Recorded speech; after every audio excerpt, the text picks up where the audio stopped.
Hey, Desmond here from NoSleepCreative. Today we'll learn how to make a Phyllotactic pattern using shape layers and expression.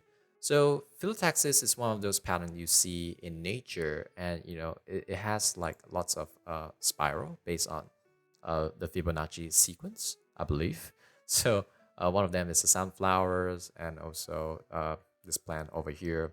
So what we're gonna do is to make this pattern using the Vogel formula, which is taught to me by my professor, my visual effects professor, Deborah Fowler. So she has this page called Math for Visual Effects, and she has a page on Phyllotaxis that kind of explain, the equation and the math behind how do we create a phylotactic pattern in CG. So what I'm doing is using the formula she derived from Vogel and implementing it in After Effects to create the phylotactic pattern. All right, so let's get started. All right, so in After Effects, let's create a new composition by hitting Command N, and I'm going to call this Demo and make it 1080 by 1080. First thing I want to do is to select the ellipse tool and double click on it. And I'm going to press UU to get to the ellipse size. I'm going to set it to be about 25 pixel, make it kind of small. And we're going to name this to be C1. So, circle 1, actually C underscore 1. And then what we're going to do next is to right click, New, Now Object, and I'm going to call this Control, and I'm going to bring up my Effects and Preset panel with the shortcut Command 5, and I'm going to look for Slider and double click on it. So we're going to create a series of sliders to create this responsive design system.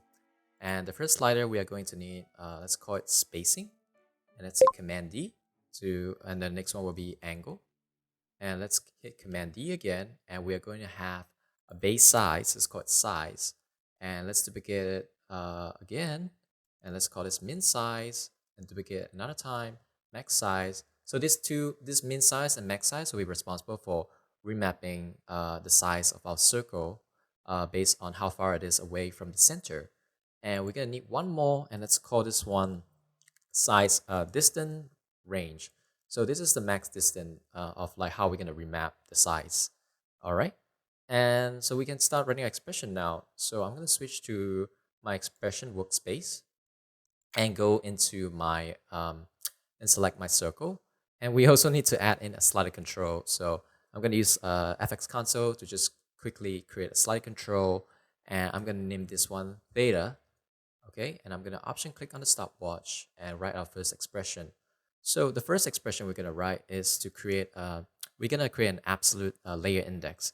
So we can create a variable called myIndex, and we are going to reference its own index minus pick with it to the now control dot index. So what this means is that if it will always use an index value of 1 if it's underneath this layer control, because you might add in adjustment layers or other layers on top, and this would change the layer index number, but we want it to be a fixed index number so our design doesn't get changed every time you add a new layer. So this allows, so this is what we're writing here is creating an absolute index.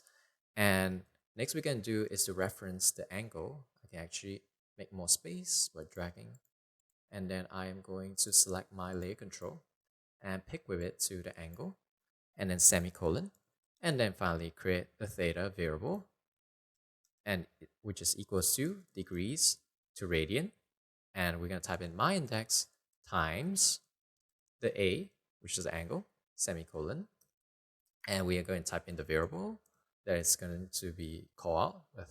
So it's the theta, and you can see it used 0 because we need to change the angle to 137.508. So we're using the Vogel formula, so it has to be this precise like number. And at the same time, we're gonna set the settings for other slider controls. So spacing, let's set it to 20. Let's set the base size to be 50, and min size to be 100, max size to be about 100, and distance range to be about 540. So we'll leave these settings. These are our default settings for now. And then, so now we need to write, now that we calculate the theta, we need to use it to calculate our position coordinates. So let's option click on the stopwatch, and I'm going to access the previous expression I written, holding down shift and press EE. Oops. Let's press EE, and okay, and we'll get to our expression. And so we also need our absolute index. So let's copy the first line and drop it here. And then we need our spacing variable. So let's select the now layer and then just pick with it to the spacing slider, semicolon. And let's grab our theta and then let's pick with it to the slider value. Okay, now we can calculate the x and y coordinates using the Vogel formula. So we'll type in x is equals to s times math dot square root, so sqrt, parentheses, my index, times math dot cosine, parentheses, theta, and then semicolon. I'm going to hit Command D to duplicate the line that I'm on, change the x to y, and then change the cosine to a sine value. And then we need to make it into an array. So square bracket x comma y. And if we were to just stop here, right, the coordinates will be in top left hand corner. To move it to the center, we need to add the com width and the com height. So this com dot width and this com dot height, and we need to divide it by 2. Okay, so you can see that the dot moved a little bit, and to kind of see its effect, we can select our circle layer and hit Command D and just hold it, and duplicate it multiple times, and you can just select it like a bunch and duplicate it. But I'm going to undo that and use a script to speed up this tutorial or my demo process. So I have this script that I've written and that is loaded into my K-bar extension, and I'm gonna just duplicate 125 times, and then you can see that a Phyllotactic pattern has emerged, and I can change the spacing between them with my slider control like that. You can also change the angle, right, to generate different design with the. So I'm just toggling the slider with up and down arrow key, and if you want more finer control, you can hold down Command or Control to get to the decimal point. But I'm going to set it to the default value of 137.508. So this design is interesting and all, but now we want to resize it based on how far it is away from the center, and also color it with a color palette. So I am going to select a label group and delete all of them, and I'm going to press get to my size. So I'm going to close all this, get to my size. I actually do need my theta, so let's get to ellipse, and then let's option click on the stopwatch for size, and then let's create our variable theta and reference our slider control again. Okay, and then semicolon, and like what we did previously, we're just going to grab all our slider controls from our control now. So the min size, and then semicolon. I'm gonna hit Command D to duplicate it, and then let's create max size variable. And then after that, I can change this to be max. And then let's create one more for the size range, the distant range. So let's call this max range. And then it's equals to pick width to the slider control, semicolon. And then we'll calculate the size factor is equals to linear theta. So remap from 0 and the max range to the min size and then the max size. So this because it's a size factor, it's a multiplier, we actually want to divide it by 100 so the number don't get too crazy. And lastly, we need to reference our base size value. So let's pick with it to the size slider control, and then let's make an array since this is we have two values, s comma s times size factor, semicolon, and that should do it. So I'm not going to duplicate it and show you that it actually works. I'm going to leave it as it is, and we're going to just color it now.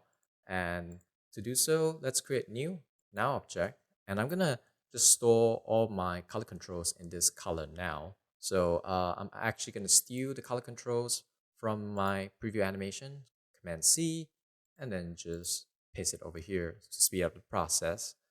And let's go into our shape layer now and drop in a fill effect. And let's option click on the stopwatch. And once again, we need to reference the data.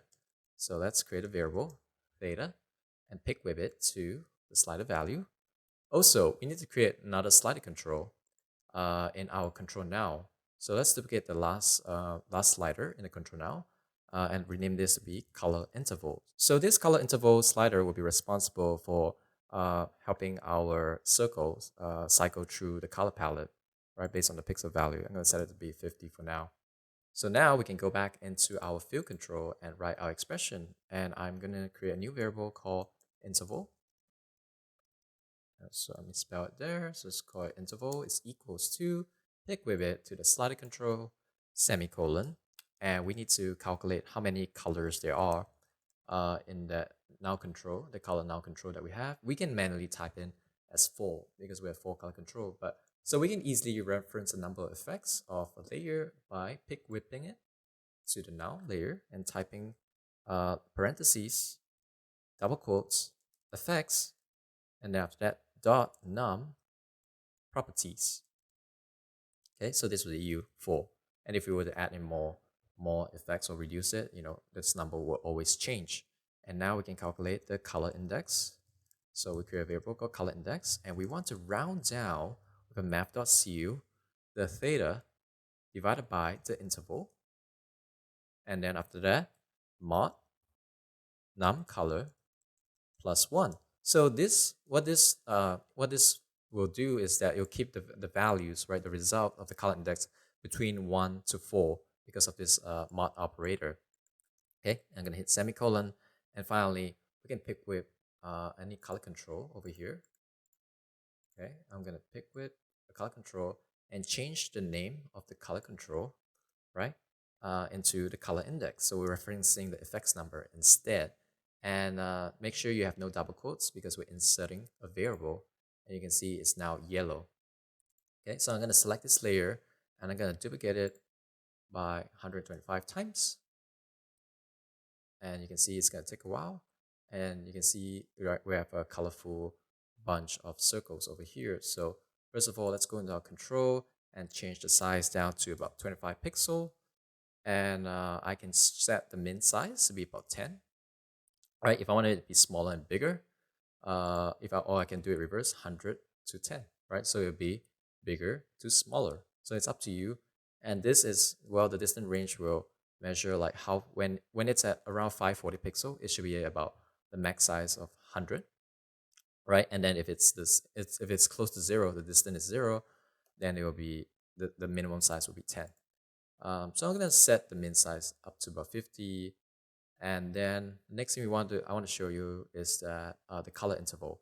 So I'm going to change the min size back to 100 so you can see everything clearly. So that's a little bit too big. So let's set it to 50 maybe. And I'm going to mess around with the color interval. So if I set it to 10, right, I get this different color arrangement. And if I want rings of color, more obvious rings of color, right now it's set at 50, you can see like there is a separation between the rings, right? Not exactly rings, but you can see like the circles colored circular in a circular fashion. And if I want it to be more obvious, I can set it to be about 100. So you can see like this chunk is green and then this next one is blue, and it'll keep repeating. Okay, so I'm going to set this to about 50, and then I'm going to set the min size to be about 10. So we're done with the tutorial at this point, and the last thing we're going to do as a bonus is to animate a zoetrope effect. So I am going to duplicate more of this circle over here, and let's duplicate about 300 of them. Okay, so that will take some time. All right, so that's quite a lot of, we have more circles now, but the size is kind of very unpleasant. So let's reduce the size down to about 25 pixel and see how that works. And so that's fine for me. I'm gonna hit Command A to select all the layers, and then hit Command Shift C. I'm gonna call this Precom 1, that's fine. Okay, so that took some time, and then now we are going to write an expression in the rotation. We're gonna add in a slider control just so that we can control the speed of the rotation. Let's call this mul for multiplier. I'm gonna option click on the stopwatch and then type in time times 137.508 times the multiplier. So if I think the magic value for me is to set it at 11. And now if I were to play it, or actually before I play it, I'm gonna freeze the freeze frame. So so that it doesn't calculate. So After Effects doesn't calculate the expression within our precom. for every frame. So if I play it now, it looks as if that the circles are, while it's spinning, it looks like it's being sucked into the center. It's becoming smaller as being sucked into the center. But this is just an illusion. We're spinning at such a high rate that we simulate this zoetrope effect. So it makes it look that we intentionally animated the color change and the size change to go into the center. But all we did was, if I were to set this rotation to 0, there's nothing happening. It's just an illusion of this phylotactic pattern. So this is something that you can also explore in other software, in other 3D packages such as Houdini or Cinema 4D. You scroll down into Deborah Fowler's website and go to this phylotactic zoetrope. You can see this is the expression happening, being used in 3D. So let's play it over here, right? So there is no animation going on. It's just a series of just rotation that makes it look as if that it's growing or it's disappearing to the center. So yeah, that's how you create a phylotactic pattern in After Effects using the Vogel formula. Thank you for watching this video. Please like, share, subscribe so this tutorial can get to more people. As always, if you made something with this tutorial, please tag me on Instagram at @DesmondDu because I love to see what you came up with this technique. That's all I have for you guys. I'll see you next time.